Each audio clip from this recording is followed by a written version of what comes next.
आज का हमारा टॉपिक है not all were equally affected. इस टॉपिक में बेसिकली हम लोग ये पढ़ेंगे कि अफ्रीका में सारे लोगों को समस्याओं का सामना नहीं करना पड़ा।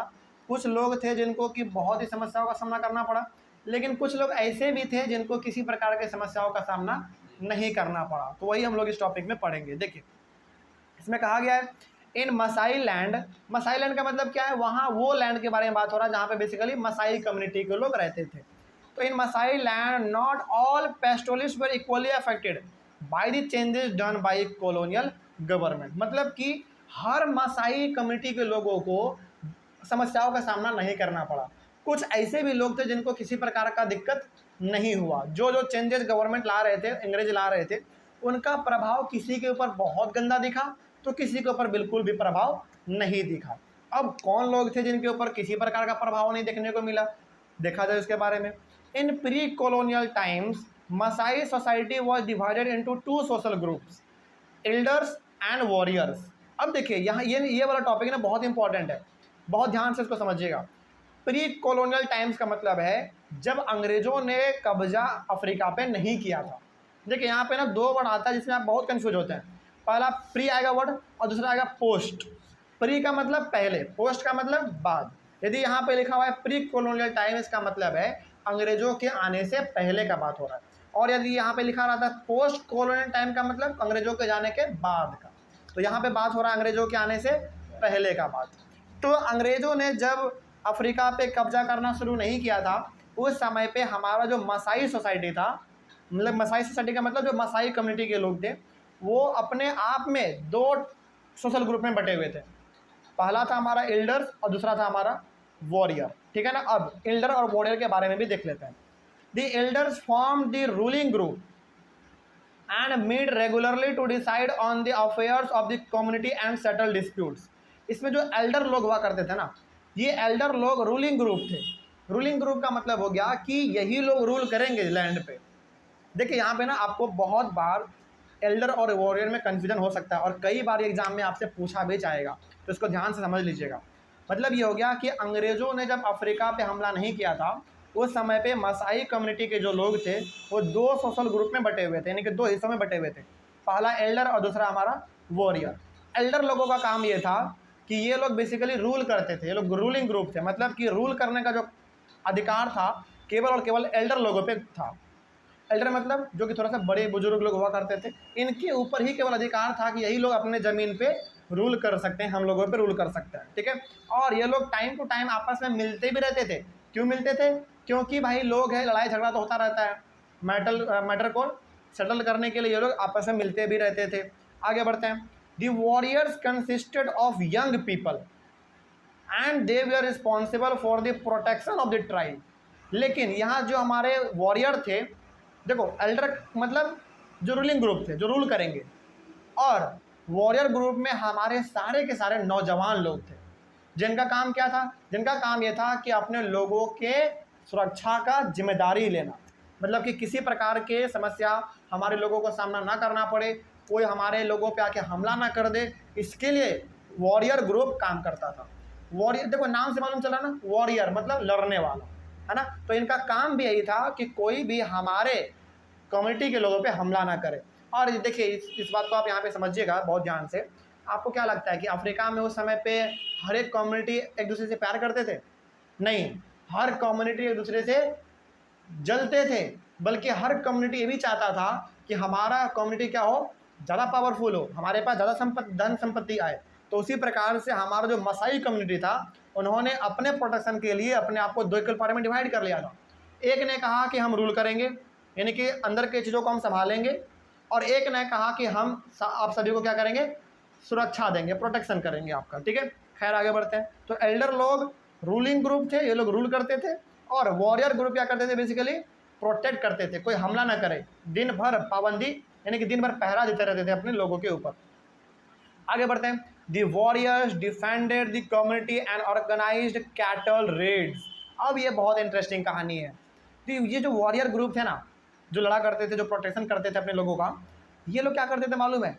ये defended the community and organise cattle raid, मतलब कि ये लोग अपने कम्युनिटी को, अपने मोहल्ले को, अपने समाज के लोगों को प्रोटेक्ट तो करते ही थे, डिफेंड तो करते थे दूसरे लोगों के, कम्युनिटी के लोगों से, साथ ही साथ ये लोग कैटल रेड ऑर्गेनाइज करते थे।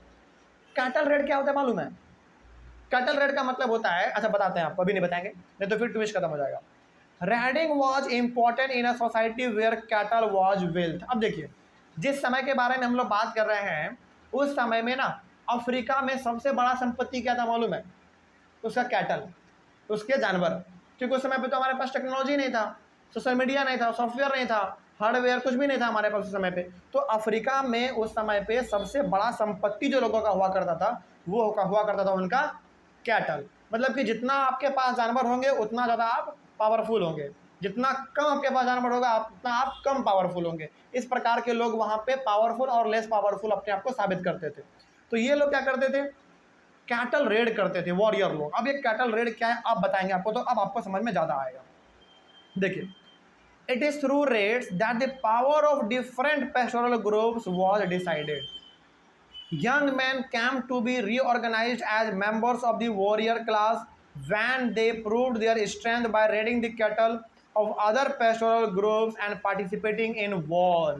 मतलब ये लोग क्या करते थे ना, कैटल रेड का मतलब समझिए, वॉरियर ग्रुप अपना एक ग्रुप बनाते थे 40-50 लोगों का, 100-150 लोगों का, और ये लोग दूसरे कम्युनिटी के अंदर घुसते थे रात में, और उनके सारे के सारे जानवर को ये लोग चुरा के अपने यहाँ पे लेके आ जाते थे। यही था हमारा कैटल रेड, समझिएगा बहुत ध्यान से। मतलब कि मसाई कम्युनिटी ने अपने आप को दो इक्वल पार्ट में डिवाइड कर दिया था। पहला रूलिंग ग्रुप, जिसमें हमारे कौन थे? एल्डर लोग थे। उनका काम ही था रूल करना। अंदर में कोई समस्या है, कोई किसी के यहाँ पे झगड़ा कर लिया, उनको वो लोग डिस्प्यूट को सेटल करते थे। कौन? एल्डर लोग, जो कि रूलिंग ग्रुप थे। और मसाई और जो हमारे वॉरियर थे, इनका काम था पूरे के पूरे मसाई कम्युनिटी के लोगों को प्रोटेक्ट करना। दूसरी बात, ये लोग कैटल रेड करते थे। और कैटल रेड लोग कैसे करते थे मालूम है? 100-150 लोगों को अपने साथ इकट्ठा कर लिया, और ये लोग अपने हाथ में ना तलवार, भाला ये सब लेके तैयार रहते थे। आपके बुक में भी डायग्राम दिया गया है, उसको देखिए आप लोग। तो ये लोग अपने हाथ में तलवार, भाला ये सब लेके खड़े रहते थे, और जब रात होता था तो दूसरे कम्युनिटी के मोहल्ले में ये लोग जाते थे, और रात ही रात सारे के सारे जानवरों को अपने यहाँ पे भगा के लेके आ जाते थे। यही था हमारा कैटल रेड। और वॉरियर ग्रुप में, यानी कि वॉरियर वही लोग बनेगा जो अपने महानता को साबित करेगा। मतलब कि जैसे जैसे आपको क्या लगता है कि किसी भी आदमी को वॉरियर ग्रुप में शामिल कर लेता था वो लोग? नहीं, उनको अपना पहले स्ट्रेंथ प्रूव करना पड़ता था कि हाँ हम वॉरियर ग्रुप में जाने लायक हैं। अब वो कैसे साबित करेगा कि हम वॉरियर ग्रुप में जाने के लिए लायक हैं? कैसे साबित करेगा? मतलब मान लीजिए कि कोई लड़का है 20 साल का है, वो क्या चाहता है कि हम वॉरियर ग्रुप में शामिल हो जाए, क्या उसको ऐसे ही शामिल कर लेगा आदमी? नहीं, उसको पहले एक टास्क देता था कि तुम जो है ना 20 जानवर, 30 जानवर, 40-50 जानवर कम से कम दूसरे कम्युनिटी के जानवरों को चुरा के लेकर आओ। यानी कि पहले तो अपना ताकत साबित करो, तभी हम तुमको अपने वॉरियर ग्रुप में शामिल करेंगे। और ऑब्वियस ये बात है कि भाई जब तक आपके अंदर कोई खास बात नहीं होगा तब तक आपको वॉरियर ग्रुप में कोई क्यों शामिल करेगा? तो जब तक आप कुछ बड़ा करके नहीं दिखाएंगे तब तक आपको वॉरियर ग्रुप में शामिल नहीं किया जाएगा। तो ये लोग क्या करते थे? वॉरियर ग्रुप में शामिल होने के लिए दूसरे कम्युनिटी के जानवरों को चुरा के लेके आ जाते थे। इसी को हम लोग कहते थे कैटल रेड। और यदि वो सक्षम हो गया लाने में तो फिर उनको वॉरियर ग्रुप में शामिल कर लिया जाता था। तो यही था हमारा इसमें। तो वही यहाँ पे कहा गया है कि young man came to be recognized as members of the warrior class when they proved their strength by raiding the cattle of other pastoral groups and participating in wars. war का मतलब क्या हो गया? कोई हमारे ऊपर हमला करेगा तो हम भी हमला करेंगे भाई, है ना? तो वॉर में आप शामिल हो, अपने पावर को दिखाओ, दूसरे पेस्टोरल ग्रुप के कुछ जानवरों को चुरा के लेकर आओ, रेड करके आओ, तभी हम तुमको वॉरियर ग्रुप में हिस्सा देंगे। मतलब कि तुमको तभी हम साबित इसमें करेंगे। जैसे हमारे इंडिया में क्या होता है, आपके पास स्पेशल क्वालिटी होगा तभी तो आपको आर्मी में लिया जाएगा ना। स्पेशल क्वालिटी का मतलब आप पहले रिटर्न निकालो, फिजिकल निकालो, मेडिकल निकालो।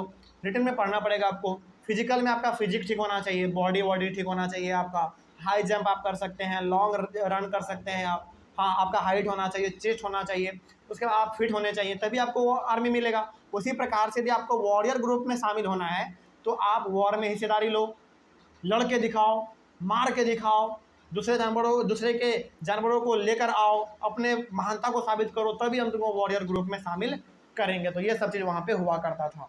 उसके बाद to control the affairs of the Maasai the colonial government introduced a series of measures. लेकिन इस प्रकार के प्रैक्टिस को देख के अंग्रेज ना पूरी तरीके से दंग रह गया।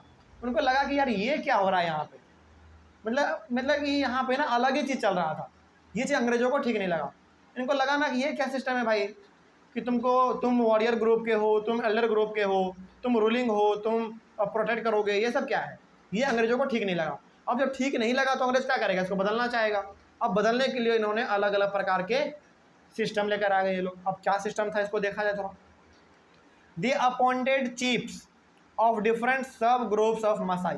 तो मसाई हमारा क्या था, मसाई एक हमारा कम्युनिटी था, बेसिकली एक ग्रुप था। और मसाई के अंदर भी हमारा छोटा मोटा अलग अलग प्रकार के ग्रुप थे। मतलब कि मसाई के अंदर होता है ना, जैसे हम लोग यदि एग्जाम्पल के तौर पे बोले तो चलिए एग्जाम्पल आपको बताते हैं। जैसे हमारे यहाँ पे इंडिया में ब्राह्मण है, ठीक है, और ब्राह्मण है तो क्या केवल ब्राह्मण है, नहीं, ब्राह्मण में भी अलग अलग प्रकार के लोग हैं। कोई झा लगाते हैं, कोई मिश्रा लगाते हैं, कोई पांडे लगाते हैं, है कि नहीं।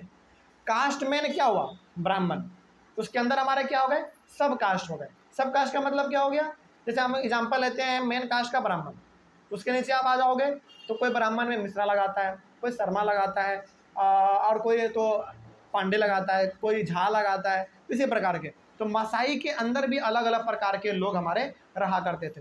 तो अब अंग्रेजों ने क्या कहा, अंग्रेजों ने कहा कि नहीं ऐसे काम नहीं चलेगा।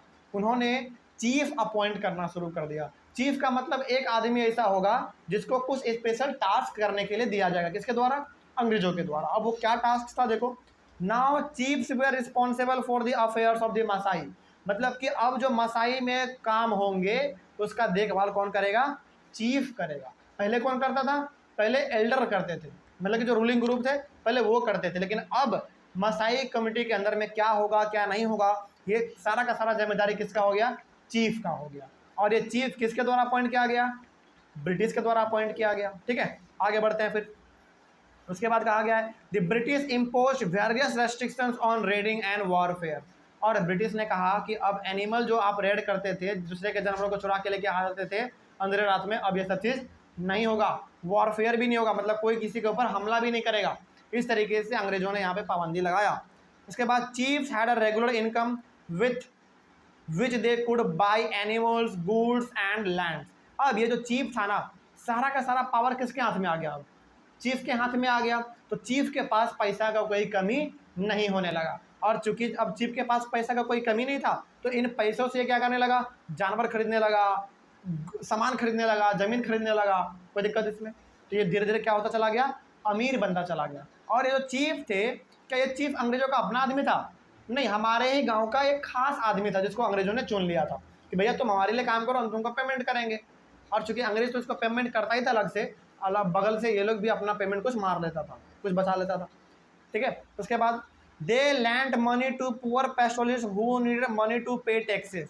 और ये जो चीफ थे ना, ये समय समय पर गरीब पेस्टोलिस्ट को पैसा भी लोन पे देता रहता था ताकि ये लोग अपने अंग्रेजों का क्या कर सके, कर्ज चुकता कर सके। ठीक है, आगे many of them begin living in towns and become involve in trade. और कई तो हमारे चीफ ऐसे ही बड़े बड़े इतने अमीर हो गए कि ये लोग अपने गांव को छोड़ के धीरे धीरे कहाँ रहने लगे, टाउन में रहने लगे। और अपना काम तो करते ही थे, साथ साथ ये लोग बगल से ट्रेडिंग भी करने लगे। मतलब कि धीरे धीरे ये लोग क्या होते चले गए, अमीर होते चले गए। कौन लोग, चीफ लोग। उसके बाद they had both pastoral and non pastoral income. अब इनके पास दोनों इनकम था। पेस्टोरल इनकम मतलब कि ये लोग अपना गाय भैंस जो पालते थे तो पालते ही थे अपना, क्योंकि आम आदमी था ये भी गांव का, तो इनका इनकम यहाँ से भी हो जाता था। और पेस्टोरल नॉन पेस्टोरल इनकम का मतलब हो गया कि लोग ट्रेड ये सब भी क्या करते थे, तो दोनों तरफ से इनका इनकम आने लगा। उसके बाद but the life of the poor pastoralists who depended only on their life stock was different. लेकिन एक तरफ चीफ का जीवन सुधरता चला गया और एक तरफ जो हमारे पुअर पेस्टोलिस्ट थे उनका जीवन बिगड़ता चला गया। ठीक है ना। उसके बाद they had to go and looking for work in the towns. इन लोगों को अपने गांव को छोड़ के टाउन्स में जाना पड़ा अपने रोजगार के लिए। कोई किसी ने लेबर का काम करना शुरू कर दिया, कोई ट्रेड में इन्वॉल्व हो गया, कोई कंस्ट्रक्शन में इन्वॉल्व हो गया। इस तरीके से क्यों इन्वॉल्व हो रहे हैं लोग अलग अलग कामों में, क्योंकि इनके जानवर मारे गए हैं बड़े लेवल पे, पहली बात। दूसरी बात, इनके मूवमेंट पर रोक लगा दिया गया है, तो अभी लोग करेगा क्या भाई? तो अपने जानवरों के काम धाम को ये लोग छोड़ के धीरे धीरे जो है ना अपने नॉन पेस्टोरल एक्टिविटी में शामिल हो रहे हैं, जैसे ट्रेड करना, बिजनेस करना, लेबर हो गया कोई, इस तरीके के कामों में लोग लग गए। ठीक है, उसके बाद the lucky could get regular work in the road और बिल्डिंग कंस्ट्रक्शन, और जो लकी आदमी हुआ करता था, मतलब किस्मत से लोगों को जो है ना अच्छा अच्छा काम भी मिल जाता था। किसी को रोड बनाने में काम मिल गया, किसी को बिल्डिंग बनाने में काम मिल गया, तो यहाँ से उनका एक रेगुलर इनकम बना रहता था। तो इस तरीके के समस्याओं को सामना यहाँ पे लोगों को करना पड़ रहा था। अब यहाँ पे एक चीज़ हमने और लिख दिया है, क्या? The changes in Maasai society occur at 2 level, मतलब कि मसाई सोसाइटी में, मसाई कम्युनिटी में जो बदलाव हुए वो 2 लेवल पे हुआ। वो क्या था उसके बारे में देख लेते हैं। पहला है the traditional difference based on age between the elders and their warriors was disturb. पहले क्या था, यानी कि जब अंग्रेजों का कब्जा नहीं था अफ्रीका पे, पहले यह था कि अलग अलग प्रकार के एज वाले लोगों का काम अलग अलग था। जैसे जो बूढ़े लोग हैं, जो एल्डर है, उनका काम क्या था? रूलिंग करना, रूल करना। और जो नौजवान थे उनका काम क्या था? प्रोटेक्ट करना। इनको क्या कर दिया गया? खत्म कर दिया गया। किसके द्वारा? अंग्रेजों के द्वारा खत्म कर दिया गया। तो वही यहाँ पे कहा गया है, first the traditional difference based on age. अच्छा, ये जो ट्रेडिशनल डिफरेंस कहा गया है, ट्रेडिशनल डिफरेंस का मतलब जो पहले से चलता आ रहा है, परंपरागत अनुसार से चलता आ रहा है, वो किस बेसिस पे था? ये एज के बेसिस पे था। मतलब कि बूढ़े लोग हैं तो रूल करेंगे, और नौजवान हैं तो वो क्या करेंगे? प्रोटेक्ट करेंगे, वॉर करेंगे, कैटल को रेड करेंगे, चुरा के लाएंगे दूसरे को। तो इसको क्या कर दिया गया अंग्रेजों के द्वारा? पूरी तरीके से खत्म कर दिया गया, डिस्टर्ब कर दिया गया। पहला ये चीज़ हुआ। दूसरा क्या किया गया? Second, a new distinction between the wealthy and poor pastoralist developed. दूसरा ये हो गया कि कुछ पेस्टोरलिस्ट अमीर बनते चले गए और कुछ पेस्टोरलिस्ट गरीब बनते चले गए। अच्छा, अमीर कौन पेस्टोरलिस्ट हुआ? चीफ हुआ, क्योंकि चीफ लोग जो थे ना वो भी पेस्टोरलिस्ट ही थे। बस उनको क्या कर दिया गया? अंग्रेजों के द्वारा अपॉइंट कर दिया गया, तो उनका इनकम अंग्रेजों ने भी दिया। मतलब कि वो अब चूंकि वो काम किसके लिए कर रहा है? अंग्रेजों के लिए, तो पेमेंट उसको अंग्रेज भी करता था, और ये अंग्रेजों से चुरा नुका के अपना कुछ पैसा बचा भी लेता था। तो धीरे धीरे यहाँ पे ना मसाई कम्युनिटी में दरार बढ़ता चला गया। कुछ पेस्टोरलिस्ट अमीर होते चले गए और कुछ जो है ना गरीब होते चले गए। इस तरीके से हमारा ये टॉपिक भी कंप्लीट हुआ। कोई दिक्कत नहीं इसमें। तो यहीं पे हमारा जो ये टॉपिक था कंप्लीट होता है, और इसी टॉपिक के साथ ये चैप्टर भी कंप्लीट होता है। तो ये चैप्टर कंप्लीट समझा जाए तो ऑनलाइन वाले बच्चे, आप लोगों को कहीं पर भी कोई डाउट रहा होगा तो आप लोग एक बार कमेंट कीजिएगा। हम लोग, अच्छा यही तो हमारा लास्ट चैप्टर था हिस्ट्री का, है ना? चलिए, तो यहाँ से हमारा क्लास 9th का जो हिस्ट्री था वो हमारा कम्प्लीटली ख़त्म होता है। अभी हमारे पास ज्योग्राफी बचा हुआ है, उसको हम लोग कंप्लीट कर लेंगे। चलिए, हिस्ट्री तो हमारे क्लास 9th का आज कंप्लीट हुआ, तो हम लोग मिलेंगे अपने ज्योग्राफी में। तब तक के लिए thank you very much and have a nice day. और रिवाइज करते रहिएगा, ठीक है ना? क्योंकि लास्ट चैप्टर था, इंटरेस्टिंग भी था, तो हमारा हिस्ट्री का हैप्पी एंडिंग हो गया। ठीक है, चलिए तो हम लोग मिलेंगे अपने ज्योग्राफी में। तब तक के लिए thank you very much and have a nice day.